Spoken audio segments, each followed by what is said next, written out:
So, there's been a lot of news this past even 24 hours. I was actually going to talk about something entirely different. But,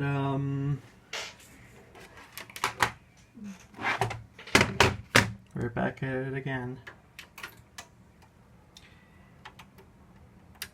Anyway, I was going to talk about how I would see a world of my own and talk about, and actually I'll talk about it briefly before we start getting into the nitty gritty. Also, the CMOS battery is dying. I need to get that replaced. It's not a problem. It's like $2 at a store, and it'll be all good. Either way, let me continue. Also plug in the flash drive.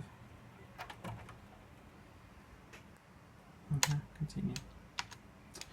And as I was saying, I was going to talk about how I would want, how I would imagine a lot of things working. For example, I am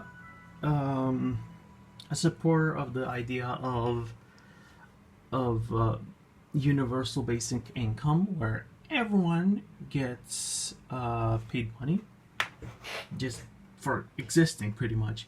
And I know you will say, well, how is that possible? My idea is straight up just having an income cap. If you're over because there should not be billionaires. That should not exist as a concept. And I was saying that there should be a cap. If I want to be more lenient, the cap could be at 999. However, I would probably put it at 100. Even less. You can say even. Great noise. Anyway, I would even put it at 100, because that is more than enough to be set for life and have a pretty luxurious life.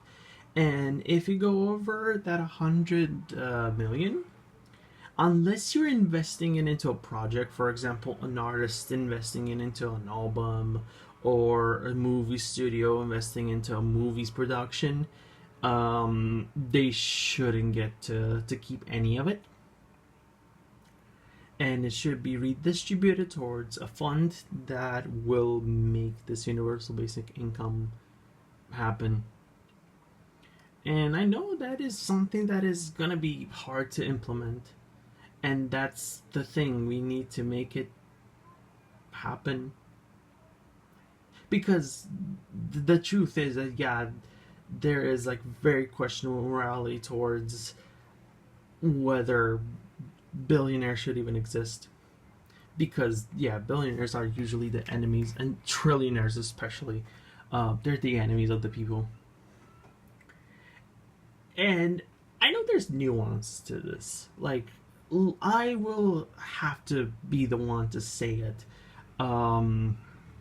There's definitely a matter of some people, some are worse than others. For example, 2 billionaires I can think of are like super wealthy people, rich, whatever you may describe them as.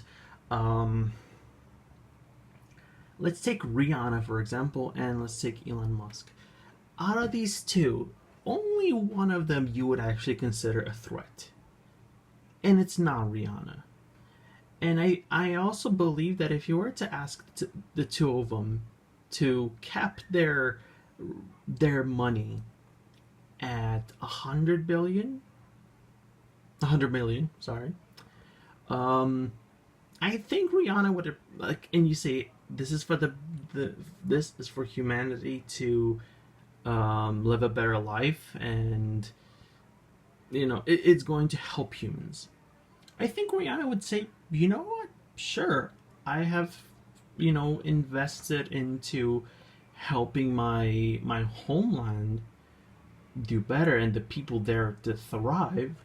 So I will definitely be on board with helping humanity as a whole. Meanwhile, Elon is the one who would not do any of it, and that's kind of this is where I'm saying that there's definitely nuances to this situation. Some people, namely like again actors or artists, celebrities, are not CEOs or politicians, would definitely be on board. Like again, I don't think Rihanna or Eminem or most most artists would be against the idea of getting their wealth redistributed if it's guaranteed that it's gonna help humanity. Anyway, I'm starting to run in circles, and I think I will try to talk about the topic of today. The topic of today, first and foremost, is very interesting that if you go back on a previous video of mine where I talked about AI, I did say that my concern about AI, a huge concern I have, is that it will be influenced by whoever is in power, and it will change and shift political opinions and values and all of that, because it's an easy way for someone to keep control. And I would still say that holds true. That holds very much true, especially with this current with this current news, with this current like update to the legislation when it comes to AI, because Trump has now signed into law that AI is not allowed to acknowledge trans people existing, and also not acknowledge sexism and concepts such as systemic racism and discrimination. It pretty much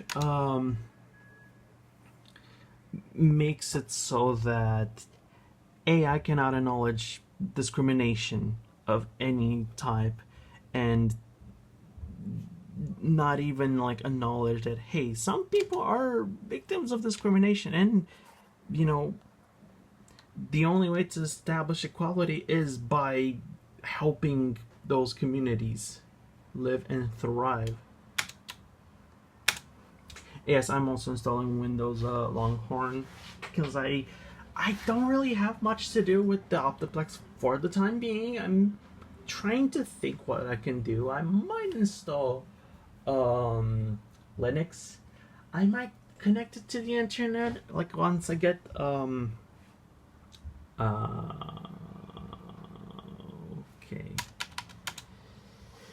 Well, that's a bummer because I deleted my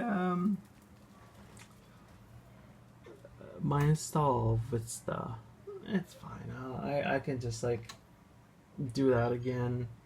The only issue is that I don't have a flash drive with that, so that's gonna be fun. Anyway, I'll try it again. Might as well. If not, I'll do something else. I have no idea. Regardless, I'm probably gonna just quickly put Ubuntu or something so I can have something to show up. I don't know. Either way, what I'm trying to say, so yeah, now AI cannot acknowledge those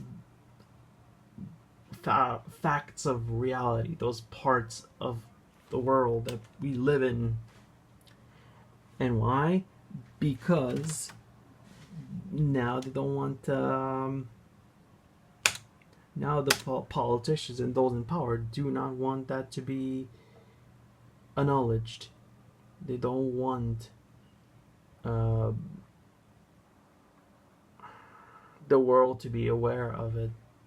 and by forcing the AI to not acknowledge it, it's a pretty much a guaranteed way of erasing it from a lot of people's conscious and making a lot of people unaware of it. Oh, it's working now. Let's hope it kind of. I hope it continues working. Let's hope. Let's hope. Anyway, so yeah, I'm kind of proven right in this regard because, yeah, now we're seeing the very concerning era of fascism being kickstarted. There was even this new Jubilee video where this one uh I don't keep I will say something and I don't think I can be judged for it, but I don't keep up with RedTube. I don't keep up with like specifically left wing channels. Of course, there's some accounts and channels that I know of or sometimes keep track of because they talk about things I'm concerned about, but I don't keep up with the picture at large. And but anyway, there's this one leftist versus 20 far right people, and when I tell you, they didn't just pick your run of the mill right winger. They picked people who are not just unafraid, but unapologetically fascist. They admit to it, which is funny because the one guy that was outed pretty much. He outed himself. He said he's proud of it, by the way, of being a fascist and pretty much unwilling to say, hey, the Holocaust was bad. That guy got fired. And he's whining and crying cancel culture and political discrimination, which makes it so fucking funny and rich from him because he's the one person who has actively stated that the reason why he's on the show is because he wants his side to win, and then he will limit information and punish anyone who spreads anything that isn't his opinion. So him crying about political persecution is so funny because he has went on record and said that he wants to politically persecute people for their opinions. But anyway, that is also part of the problem that fascists are getting bolder and bolder with their opinions, more out and proud, and there's less of a pushback. Like, sure, there is a pushback, but most of the people who do it are just people on the internet. Big companies don't do it anymore. Like, it's interesting how during Trump's first term, you couldn't like if you were in the U.S. I'm not American, but like it happens so much every day. You'd see like a bit about Trump's small hands or Trump being this or that or whatever, mocking Trump, right? Nowadays, you don't see anything. They're scared. And I know that he's trying to actually sue them for criticizing him, but like at the same time, there's the lack of pushback against him. The lack of saying, hey, this guy is a piece of shit. It's concerning. I heard that South Park actually had the guts to approach the topic. And I think they're kind of the only ones that have done it in the past few months. I know that there was this one show that would still continue to criticize him that got cancelled because of him, because of Trump. But well, shrug, I guess. And another thing that also kind of annoys me and is like a huge telltale sign of things to come, unfortunately, is how there's been this group. Let me hold the name of the group in question because I don't have I don't have it memorized because I have better things to do than memorize the name of it. Um, Collective Shout, yeah, they are the ones who have caused a porn ban, or at least like uh making NSFW content way more restricted on both Steam and now itch.io.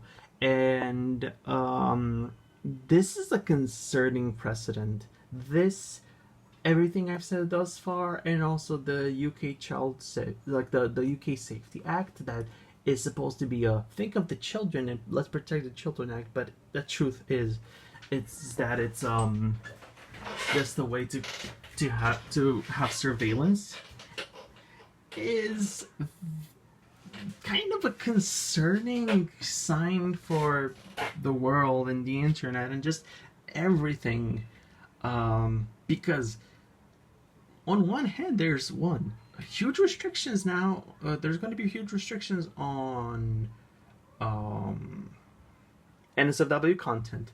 We're now seeing like taboo fetishes and whatever as, you know, controversial or too much or, you know, kind of touchy when it comes to like approaching them, right? Like there's that Andrew and Lele game that people have been like yapping on for about like years at this point. I have not played it and I don't think I'll ever play it because I heard it's not that good, but I also heard that both the people who defend it as strongly as they do and the people who paint it as horrible, evil, whatever, none of them have played the game, and apparently just like it's a matter of like very nuanced conversation that the characters are not good people and what they're doing is just trying to say, yeah, they're bad people, of course they're going to do this thing, which, like, yeah, you're playing GTA, you're murdering pedestrians, it's not seen as a good thing. But anyway, that's like a whole different topic, and I don't want to delve into that. I just personally think it's interesting that the discourse hasn't died out years later. In either way, I just don't want to indulge myself in that, and I don't really particularly. I just don't care about a lot of the talking points most people have. Anyway, going back on the topic. So, you know how controversial that game was, right? In a few years, if things keep going the way they are, and these people get their way, literally just talking about the most vanilla sexual stuff, or even having sexual thoughts at all, will be seen as controversial as that. You will be seen as a sex freak for saying that you have, I don't know, sex outside the marriage, I don't know. And on the other hand, there's also the problem with surveillance, which I have mentioned with the UK Safety Act. Surveillance will make things so much worse because now, so before there were like multiple layers of safety. You know, there's none. Then there's using an ad blocker, which does help. It doesn't make you 100% safe, but it I would say it at least like removes the surface level stuff and like the most frequently encountered occurrences. Then there's people using Pi-hole, which is something I want to look into because Pi-hole is kind of cool. And then there's people who are using like hundreds of emails and VPNs and all that, where it starts getting into paranoid territory.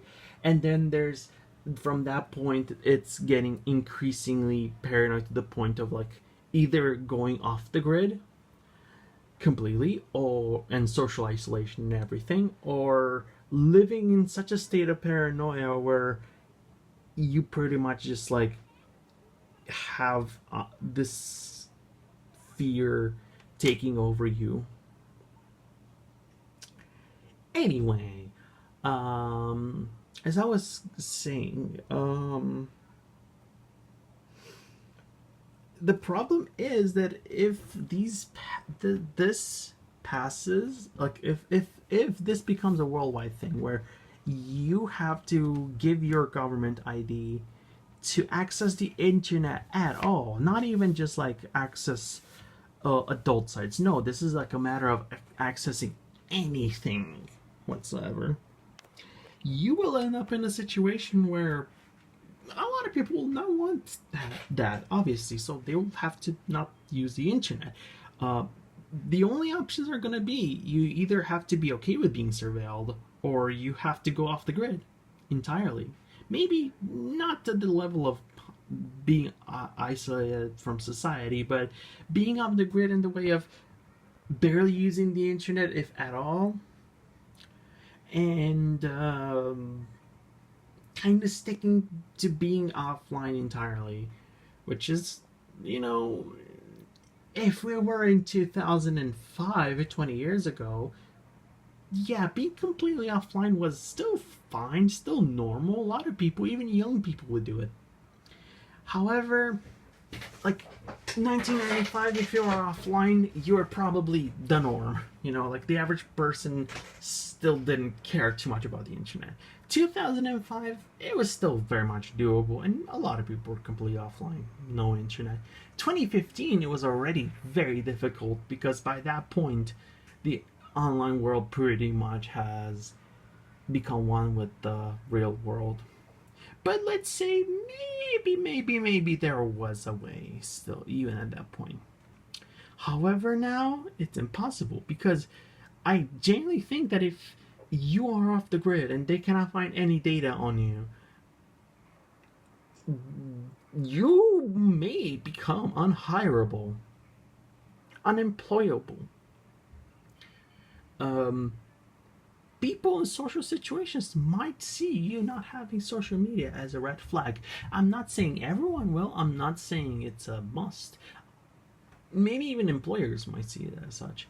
I'm not saying that it's a guaranteed. What I'm saying is not having a social media these days is seen as a bit concerning, or a bit of a okay, but how do you talk to people? How do you reach out? Because people are made to think that you just can't do things like in the old days of physically showing up.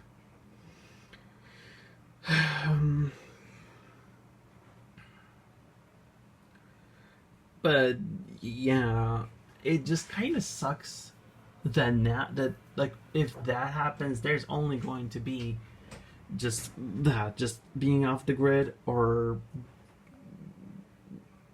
basically being okay with having your shit stolen and broken into. And this is going to create a new wave of fascism through one, restricting speech through algorithms and platforms pretty much shadow banning you for saying the wrong thing, or supporting the wrong cause. To them, wrong, obviously. Um, there's gonna be also restrictions, again, NSFW content, literally being queer. You're going to be painted as some evil force when you're just trying to live your life. And then there's also a matter of surveillance. You're not going to be able to have privacy and safety, and that was already a huge issue. Like, it was already very difficult to have privacy. And I would even say, out of 100 people, let's say if the internet was 100 people, zero of them would have like little to no significant data um scraped. Even people who are um conscious of their data and are taking precautions. The problem is that there is only a certain point where the precautions just don't have any effect.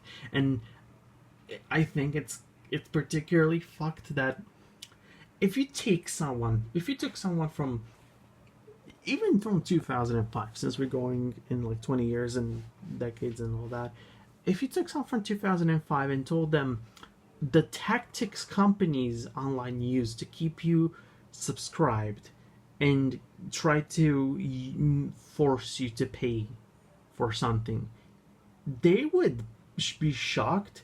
Why? Because those tactics they've only experienced from the scummiest and sleaziest of pop-up ads, where the average company is operating on their penis enlargement pills and win a free iPad tactics. It's that bad. It's that bad. If you saw those ads like 15 years ago, and you could look at them and you would say, yeah, only a kid or someone who has never been online will fall for this.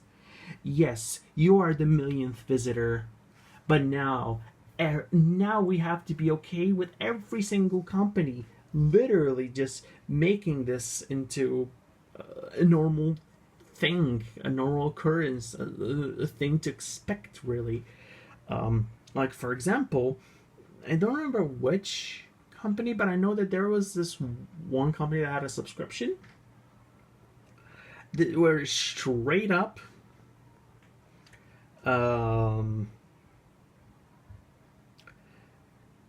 asked, like, if you wanted to unsubscribe, you had to refer a friend to the service and I could send an email and also provide your phone number and some personal data. So pretty much they said, oh yeah, you want to stop using our product and stop paying monthly for something you may not want to use or support. Okay, give us your info and push another fool into this. And sure, you can use a 15-minute email, but now there's some platforms who are actually like making sure that you cannot use that. They're making sure that you can only use certain domains, or at the very least have workarounds to make sure they know what is a gibberish domain that is made by one of those 15-minute email websites and what is genuine. Or I remember, since I started working out, I started eating a bit healthier. I mean, I've been trying to do that. I've been slowly gearing myself up towards that for the past about half a year. But anyway, I started also like uh, going on brisk walks on the treadmill. I'm building resistance so I can then jog, but I'm only starting out. Anyway, the point is, I tried to install a calorie counting app because, you know, I know they're not the most accurate. I know that some of them give you more calories than the said food is. Some give you less. It's not a fully accurate, but it's at least a better representation than going by ear for things that don't have a label. You know, like you can't get a label for everything. And not to mention, there's also like a lot of nuance to things being served a la carte. Not everything is going to have the same amount of calories.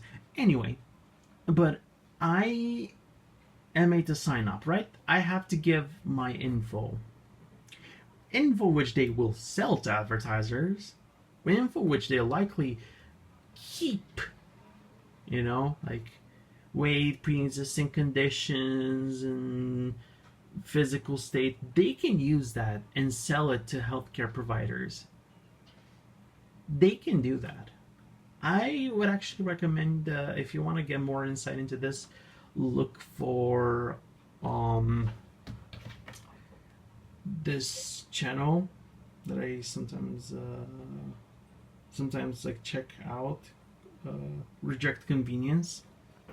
He very often talks about how your data is being sold and exactly what is their long game, really, and a lot of the scam activities that they go through. Anyway, and So I put in the data hoping that I can at least like just use it normally. I click on it. It then brought me for a subscription. I uninstall. I install another one, and they were real like, hey, pay for a subscription, and we're going to do incredible things. We have incredible features. They didn't give any features. They didn't make any list of features. They just said, oh yeah, we're going to do incredible things to your penis, so please pay us $5 a month. Like, that's scummy. Or there's cases, and I think those are the worst ones, when you pay for an app or a program or whatever. You know, you pay for a piece of software, and the company in question decides to switch to a subscription system and discontinue the app that you paid for. Which what they do is they, instead of saying, okay, we're not going to provide new updates to this, but you can keep using this for the rest of eternity, which honestly would have been totally fine for me. Like, if, you know, like if I'm buying an old version of, I don't know, Photoshop or whatever, or an app that eventually moves on to onto subscription, as much as I would love to keep still being updated if I can, I would still be fine with having that version that can still be usable for the foreseeable future. But what that app did is pretty much say, oh no, we're discontinuing this, so you won't be able to use it. However, here's a subscription version. You're getting 10% off, and it's so stupid. I honestly, I hate subscriptions because they are the bane of our existence. They put you at an infinite debt. Because honestly, if you ask me about, like, let's say an Adobe product, right? I'm not going to support Adobe in any capacity whatsoever. But if you ask me, oh, would you rather pay more money to own that Adobe product, or would you pay less for a subscription? Like, would you rather pay $100 a year for a subscription, or pay $600 for the product outright? I would pick the $600 option. Why? Because I have it, and I'll have it for good. Meanwhile, with subscription, it may look cheaper in the short term, right? Like, if you're going to use Photoshop once or twice ever, yeah, you're probably gonna make a better deal. But if your job relies on it, if your livelihood relies on it, that will pile up, that will add up, and that's kind of the trick there. That is the reason why they rely on subscriptions, because if they were to provide it for a fixed price, even if it was for more than you would pay for, like, if you use it for a while, they couldn't keep squeezing you for money. It's actually a similar tactic to how light bulbs used to last way longer than they do now. But they realized, okay, if we're selling light bulbs on year A, the year A plus one is not going to have any light bulb sales. So what they did is all the companies behind it, they all agreed, let's all limit the life cycle of the light bulbs, right? And now what you see and what you have is they all kind of like punish each other if the life cycle is larger than a certain amount of hours, so they don't have competition with each other. And they make this so that people will have to buy more light bulbs, because, well, sure, you'll say, well, what if I just put in my attic and I only use it for like a minute every month or so? yeah, you're probably gonna keep that light bulb for like 30 years. You're gonna have that old light bulb from the 80s still running in your parents' basement. Like, that's not really a discussion. But they don't care about that because they know they're not gonna get money from that. But living room, bedrooms, bathrooms, those need light too. And you're not going to stay in the dark. You're going to have to buy new light bulbs. I have to buy new light bulb myself in the living room because mine kind of are starting to die out. That's irrelevant. Anyway, the point is that's what they're doing here too with subscriptions. They would rather squeeze you out little by little than get more money out of you at once because they can squeeze you for a longer amount of time. That's why I'm actually starting to I've been building my CD collection and an iTunes collection. And I know some people say iTunes is lossy. I don't care. It's good lossy, and also I just can't really tell much of a difference personally. Like, even if there is a difference, in 99% of the circumstances, I don't care about the difference. Sure, something may sound better than another thing, but if you're not paying big dollar for the better audio quality, you're not going to see the difference. And let's be honest, like, I know audiophiles will scream at me and say, "Oh, I can tell the difference. I can tell the difference between this and this." But like, they have to acknowledge that a majority of people are not audiophiles. A majority of people are fine with earbuds. They're like $30 and wouldn't go for more as long as it sounds good and it lasts plenty. I'm using AirPods like the Apple ones, right? These are my go-tos. They're $20. I think even less, actually, like 15. The point is, they're my go-tos. They sound good and they're cheap. I have some Sony headphones that I use on my computer, and I've been using these. Well, not these exact ones, but I've been using models like these, the same model, or at least a similar model, for the past about 10 years.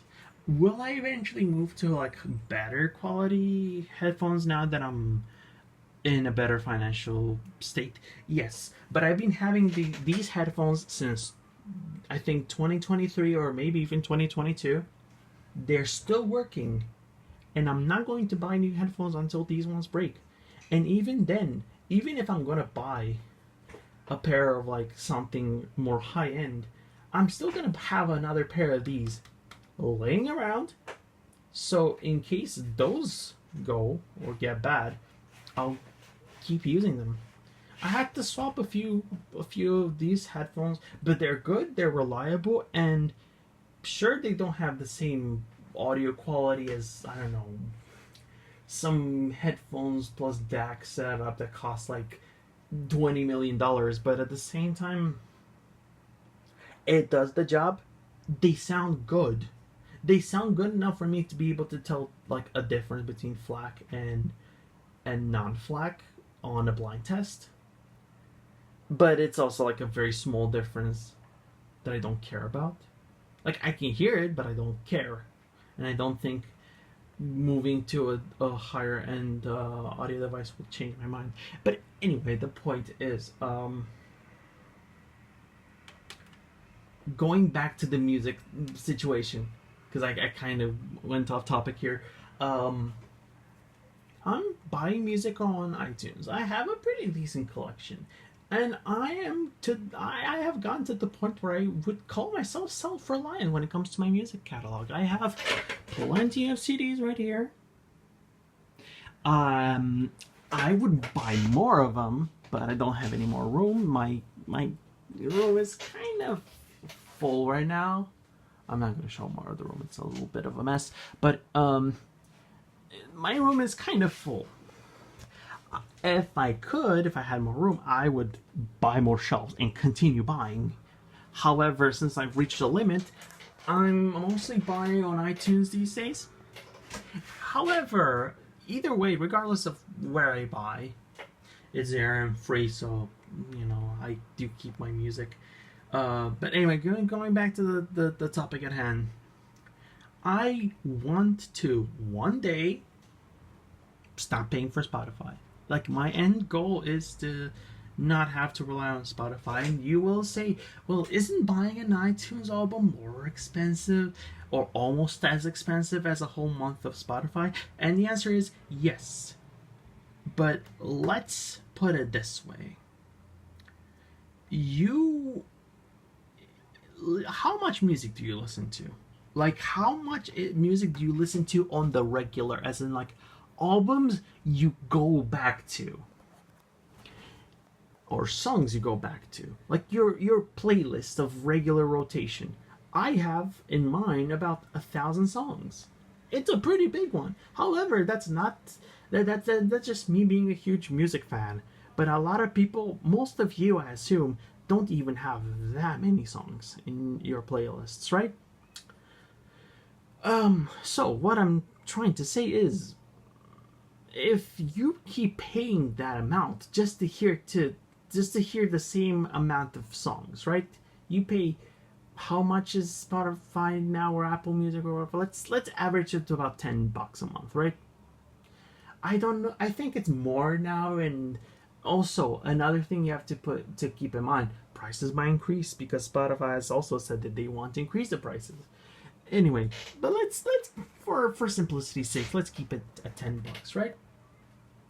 You listen on the regular to, let's say, 500 songs. I don't have an app to type this on.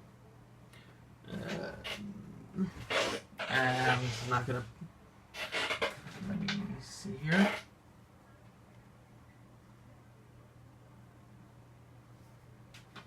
Anyway, so 500 songs would, if you bought, let's, at an average of 99 cents per song, you would get $500, which is a lot of money. Like, I'm not going to deny that, right? Let me get, so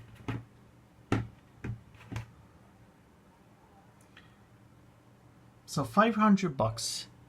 That's, it's not gonna use my, I'm just gonna talk about it, right? Or fuck it, I'm gonna do the pirate software thing, right? So $500 for 500 songs which you listen to like all the time. Maybe you may want to buy more eventually. So let's say that you may eventually buy more, but let's stick to the 500 songs, right? That's $500, and you have them forever, for the rest of eternity. Meanwhile, you can also listen to those 500 songs on Spotify for $10 a month, right? Which results in $120 a year. And also, you want to keep access to your music, right? So, in 5 years, you're going to pay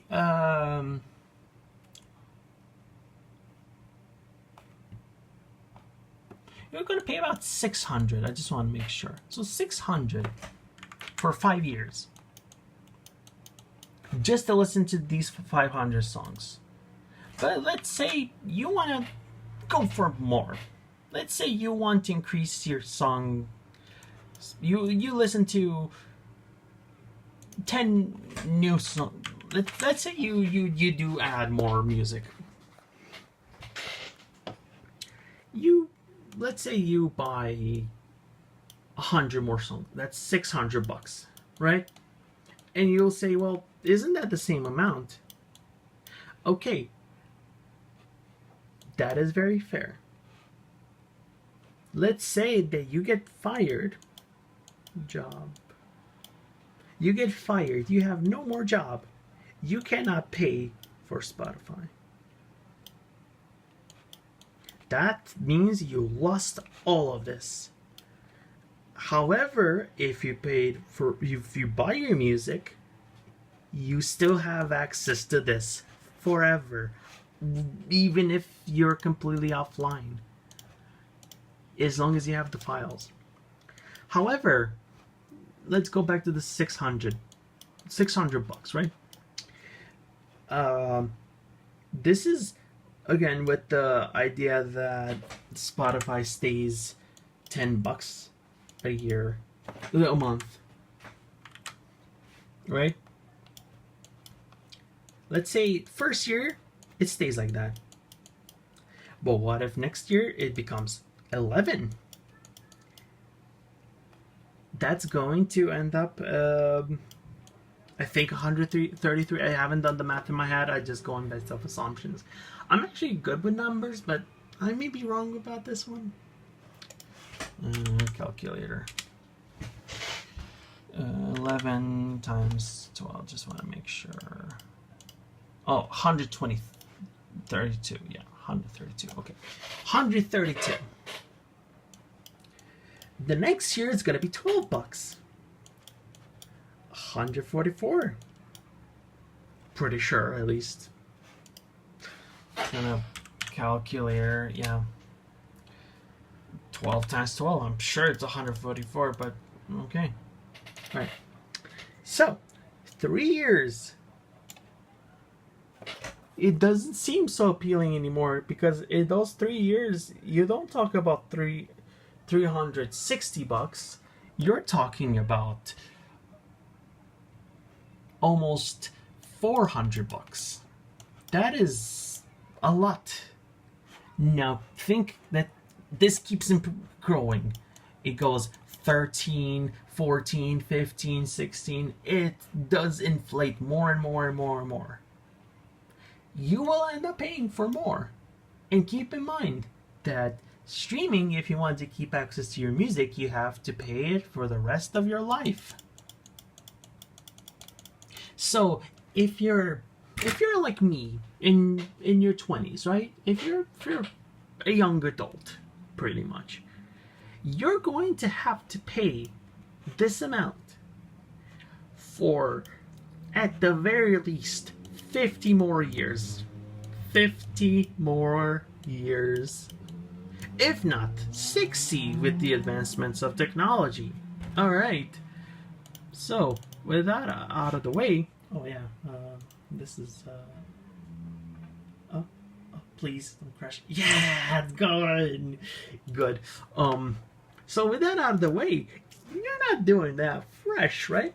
Meanwhile, in my case, like the best way I can describe it is,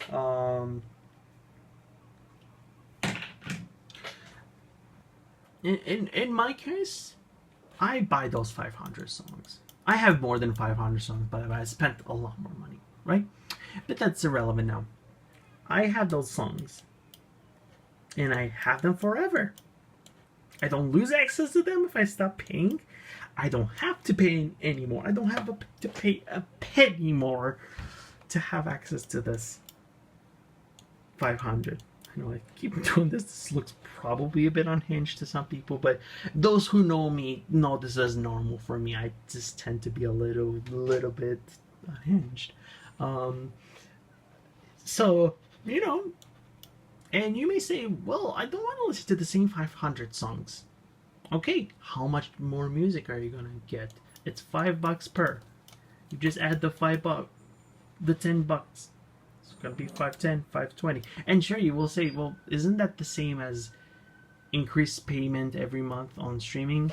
Well, even in the worst case scenario, if this kind of equates it, which it doesn't, because it doesn't go from you're paying 10. Let's say you buy an album every month. Oh, cool. Let's say you buy an album every month. You're paying $10. $10 per month. No 11, no 12, no 15, no 69. It's just 10. Unless they decide to increase the prices, of course.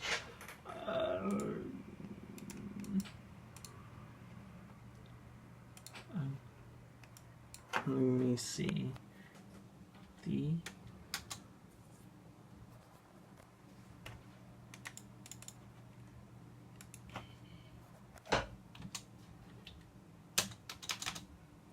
What is the path?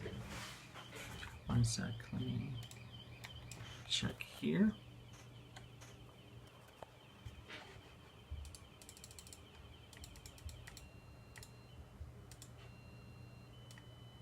I'm gonna put the phone down actually. This is gonna be a very long video, but anyway,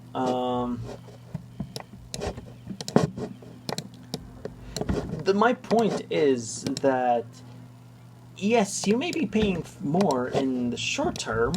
However, long term, you are getting a lot more money saved up.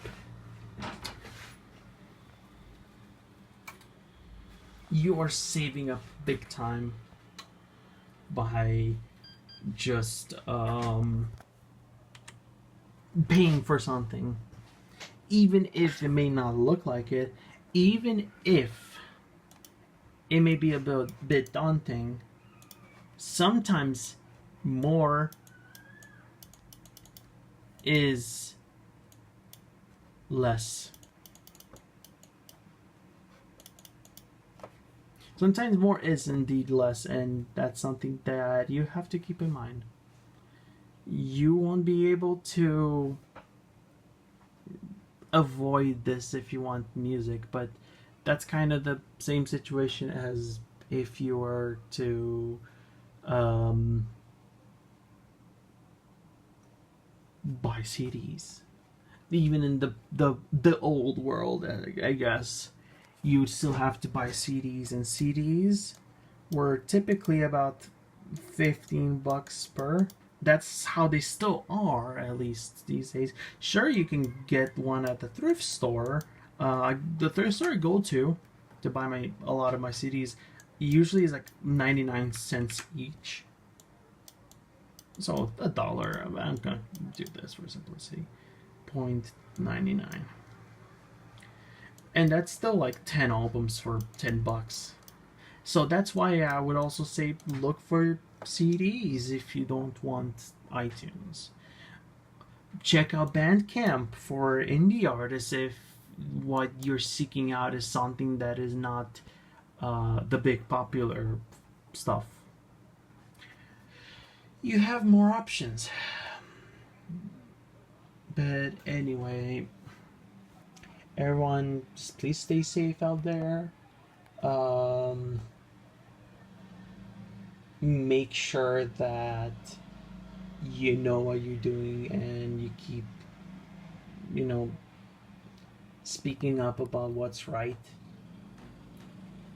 And even though this whole video not only isn't an hour long, but it's like kind of a doomer approach to a lot of things, I still think that we should not lose our hope. We should still stay hopeful. We should still stay just hoping for a better world tomorrow.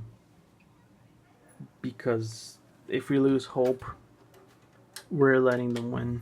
We're letting all the people who want to hurt others for who they are or for existing win. And that's not the way to go. Anyway, I will see you all later.